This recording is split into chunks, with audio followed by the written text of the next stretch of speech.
खुलुमबाय नोंथांमोननिसिम आं गोदान मोनसे भिडिअ लानानै फैबावबाय। अन्नानै भिडिअखौ जोबजासे नायलांदो। तामुलपुर समस्तिनि बिपिएफनि एमएलए आरो बिपिएफनि बारग' सेक्रेटारि बिथां इमानुएल मुसाहारिया बिपिएफ दोलोनिफ्राय ओंखारनानै बिजेपि राजखान्थि हान्जायाव हाबहैसिगोन होननानै प्रेस कनफारेन्सनि गेजेरजों फोरमायथिदों। लोगोसे अफिसियेलि बिथाङा दा बिपिएफ राजखान्थि हान्जायाव दंबाबो बिजेपि राजखान्थि हान्जानिसो जानानै खामानि मावगासिनो दं होननानै फोरमायथिदों आरो फैगौ बिटिआर एबा बिटिसिनि बिसायख'थि जोबखांबानो डिसेम्बराव बिजेपि राजखान्थि हान्जायाव अफिसियेलि हाबहैगोन होननानैबो बुंथिदों। आसाम पुलिसजों गोलाव समनिफ्रायनो नागिरजानाय उदखारि आरो गनायथि गैयालासे बेफार फालांगि खालामग्रा आदाम आलीखौ धुबुरी पुलिसनि स्पेशल टीमा गुवाहाटी पुलिसनि मददजों गुवाहाटीनिफ्राय एरेस्ट खालामबाय। धुबुरी पुलिसा उदखारि आदाम आलीनि गोबां न'आव रेड खालामनायाव गोबां बिबांनि हाथियारजों लोगोसे गुलि मोन्दों। Board of secondary education Assam सेबाया एसएसएलसी एबा मेट्रिक आनजादखौ 2021 नि मार्चनि फार्स्ट उइक एबा गिबि सप्तायावनो जागोन होननानै फोसावबाय आरो एसएसएलसी आनजादनि थाखाय अनलाइन फर्म फिलआपआ नभेम्बरनिफ्रायनो जागोन होननानैबो फोरमायदों। लोगोसे आसामनि education minister doctor Hemant Biswa Sharma बिथाङा बुंथिबावदों दि आसामनि एसएसएलसी आरो एचएसनि आनजादखौ पास होनाय नङा। मानोना आनजादखौ पास होयोब्ला फरायसाफोरनि थाखायनो इन्जिनियारिं आरो मेडिकेल एन्ट्रेन्स होनायाव प्रब्लेम जागोन। लोगोसे बिथाङा गासैबो आनजाद होगिरि फरायसाफोरखौ मोजाङैनो फरायनानै आनजादखौ होनो थाखाय खावलायदों। गुवाहाटीनि गीतानगराव बिफायानो गावनि असे फिसाजोखौ जिनाहारि खालामदों। जिनाहारि खालामग्रा दुथां बिफानि मुङा बाबुन शर्मा 38 बोसोर बैसोनि। दुथां बाबुन शर्माया गावनिनो असे 14 बोसोर बैसोनि फिसाजोखौ गुवाहाटी गीतानगर एरियायावनो जिनाहारि खालामदों।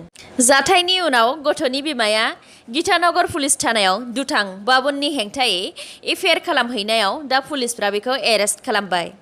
मिथिनाय बायदिब्ला दुथां बाबुना इन्डियान रेलवेसआव सासे साफ साफाय खालामग्रा कर्मचारि।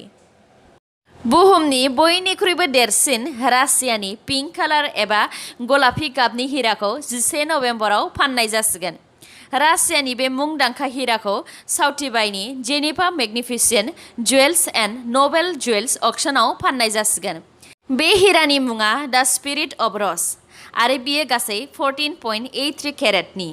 फर्ब्सनि बायदिब्ला बे हिरानि बेसेना 23 to 38 मिलियन डलार्स एबा इन्डियानि राङाव 279 करोड़ जागोन।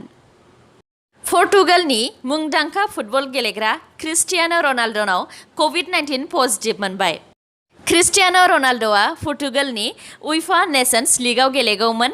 दा बिथांखौ कभिड-19 पजिटिभ मोननायनि थाखाय टीमनिफ्राय रिलिज खालामनाय जाबाय आरो बिथाङा दा सेल्फ आइसोलेशनाव थाथ'सिगोन। साउथ सालमारा पुलिसा मैया धुबुरीनि इन्डिया बांलादेश बर्डारनिफ्राय सुकुमार आली मुंनि सासे मोसौ फानखुमानो लांग्राखौ हमदों। सुकुमार आलीया दैनि गेजेरजों मा 50 मोसौखौ लानानै बांलादेश फारसे फाननो लांनो नागिरदोंमोन। बे समावनो साउथ सालमारा पुलिसा मा 50 मोसौजों लोगोसे सुकुमार आलीखौ हमनो हादों। गुवाहाटी इउनिभार्सिटिया बिएडनि कमन एन्ट्रेन्स टेस्ट 2020 नि थाखाय मोनसे नटिफिकेशन दिहुनदों। बिएडनि एन्ट्रेन्स एग्जामखौ होनोब्ला 15 अक्ट'बर 2020 निफ्राय 25 अक्ट'बर 2020 सिमनि गेजेराव अनलाइन एप्लाइ खालामनांगोन। एडमिट कार्डखौ 6 नभेम्बर 2020 निफ्राय 10 नभेम्बर 2020 नि गेजेराव मोनगोन आरो बिनि एग्जामा 15 नभेम्बर 2020 आव जागोन। बे एन्ट्रेन्स टेस्टनि थाखाय बिए, बिएससि, बिकम, एमए, एमएससि, एमकम नङाब्ला जिखुनु डिग्रीआव 50% मार्क्स थानाय जानांगोन आरो एसटि, एससि, अबिसि आरो पिडब्लिउडि नि थाखाय 45% मार्क्सबानो जागोन।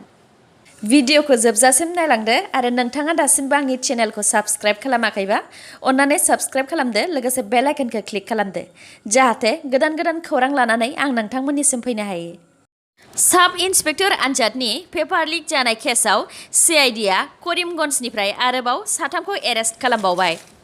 एरेस्ट खालामजानाय 3नि मादाव 2 पुलिस कनस्टेबल आरो 1 गारि ड्राइभार। खौरांनि बायदिब्ला बिसोर साथामा साब इन्सपेक्टर आनजादनि कुइसन पेपारखौ करिमगन्जआव स्रोद आनजाद खुंहैनो थाखाय गुवाहाटीनिफ्राय करिमगन्जसिम लानानै थांदोंमोन आरो बे केसआवनो आखाइ गोनां एक्स डिआइजि पिके दत्ताखौ 14 सान 14 डेजनि थाखाय सोंनाय फिननाय लानो जुडिशियेल कास्टडियाव दैथायहरबाय। Assam public service commission 2018 APSC नि 165 पस्टनि फाइनाल इन्टारभिउआ 28 अक्ट'बराव जासिगोन। 2019 नि आगस्टआव जानाय APSC 2018 मेइन एग्जामाव गासै 554 केन्डिडेट्सफोरा क्वालिफाइड खालामदोंमोन आरो बे एग्जामनि रिजाल्टखौ गोबाव समनि उनाव गुवाहाटी हाइकर्टनि बिथोन होनायाव थांनाय समबाराव फोसावनानै होनाय जाबाय। आसामनि finance minister doctor Hemant Biswa Sharma बिथाङा टुइटारनि गेजेरजों गासै 1,19,000 आसामनि फरायसालिफोराव ओंखाम संग्रा एबा मिड डे मिल कुकफोरनि दानसेनि दरमाहाखौ 500 रां बारायनानै होबाय होननानै फोरमायथिदों। बे बारायनाय रांखौ 1 एप्रिल 2020 निफ्रायनो होनाय जागोन आरो एप्रिलनिफ्राय अक्ट'बरसिमनि बे बारायनाय रांखौ दुर्गा फुजानि सिगांनो बिसोरनि एकाउन्टआव सोनानै हरगोन होननानैबो फोरमायथिदों। आसामनि फरायसालिफोराव ओंखाम संग्रानि दानसेनि दरमाहाया सिगां 1,000 मोन, दा बेखौ बारायनानै 1,500 खालामनानै होबाय। जोबनायाव दङ इन्डिया आरो आसामनि कर'नानि आपडेट। इन्डियायाव दासिम 72,33,670 नि देहायाव कर'ना पजिटिभ मोनबाय। थैनाया गासै 11,588,000। हामनाया गासै 62,93,998। आसामाव दासिम 1,96,786 नि देहायाव कर'ना पजिटिभ मोनबाय। हामनाया गासै 1,67,506। दासिम 28,897 नि देहायाव कर'ना एक्टिभ जानानै दङ। थैनाया गासै 830। आसामनि मैया सानसेनि गोदान केसआ 3,003। मैया सानसेनि हामनाया 2,477। थैनाया गासै मैया सानसेनिया 4। दिनैनि निउसआ एसेनोसै। गाबोन आरो गोदान निउसजों लोगो मोनफिनबावगोन। नोंथांमोना दासिमबो आंनि चेनेलखौ साबस्क्राइब खालामनानै लायाखैबा अन्नानै साबस्क्राइब खालामनानै लादो आरो लाइक, कमेन्ट आरो शेयार खालामनो दाबाव। गोजोन्थों।